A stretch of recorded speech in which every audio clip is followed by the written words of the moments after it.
Every time something breaks in society, we ask an institution to fix it. Schools, police, employers, governments, and when they fail, we say they're broken. But what if the real problem is that we keep asking them to solve things they were never built to carry? There's a pattern we don't talk about.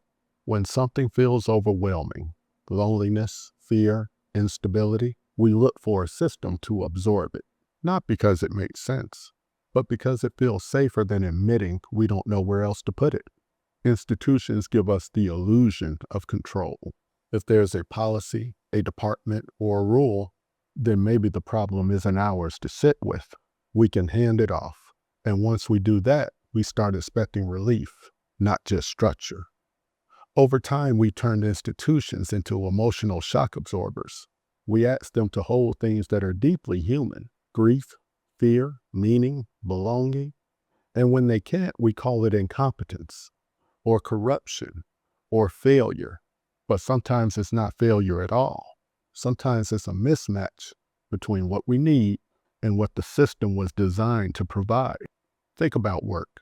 Jobs used to be about stability, a paycheck, a schedule, a role. Now we ask them for purpose, identity, belonging, community. And when work can't give us those things, we feel cheated. But work was never designed to answer existential questions. It can organize labor, it can distribute resources, but it can't tell you who you are, no matter how many mission statements it writes. Or think about authority.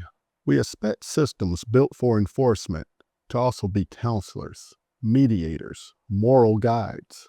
We want them to regulate behavior and heal trauma. And when they can't do both, we argue about intent instead of design. We fight over whether the system is good or bad, when the real issue is that we loaded it with responsibilities it was never meant to carry. This creates pressure on both sides. Institutions strain under expectations they can't meet, and people feel betrayed when relief never comes. That gap between what we need and what systems can give is where exhaustion lives. It's why so many people feel constantly disappointed but can't explain why. They're waiting for something external to deliver an internal sense of stability, and it never quite arrives.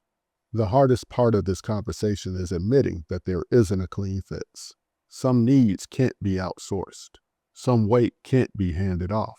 And pretending otherwise keeps us stuck, angry at systems for not being something they never were. That anger feels productive, but it often delays the harder work of asking where support actually comes from. This isn't about blaming institutions. It's about being honest about their limits. Because when we confuse limitation with failure, everyone loses. We burn out the systems, and we wear ourselves down waiting for relief that was never coming from there in the first place.